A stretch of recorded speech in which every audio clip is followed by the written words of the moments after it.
कालिया योजना नाम रे अनेक सरकारी विज्ञापन प्रकाश पाउछि। चारिआडे निरीह मुह गुड़िए उठू आनी तांको जरिया आर प्रशंसा करा जाउछि। वास्तव में किंतु गाँ लोके चाषी बुझी सारे ये ता कौन कम लगे ना ऋण सुझे आदौ साहाय्य कर ऋणग्रस्त बाहर आनी ऋण में बुड़िक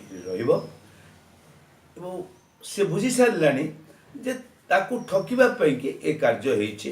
कारण दर जदि बढ़ा जाई था धान दर सीधा सड़क चाषी गोटे छोट चाषी जे 15-20 क्विंटाल धान बिक्री कर वर्ष को गोटे थर रे से 40,000 रु 50,000 टंका लाभ पाइब। अथच ता करागला नहीं गुड़िए प्रचार करा पंडित मान को मोर निवेदन जिते पंडित अच्छी से माने बुझा चेष्टा करंतु एवं प्रत्यक्ष ज्ञान अर्जन करंतु।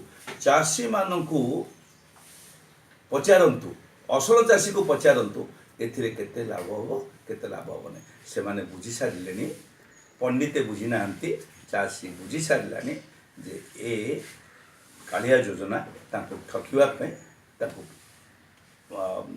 पथ उड़ा बाट उड़ा करने एक भोटर चाल।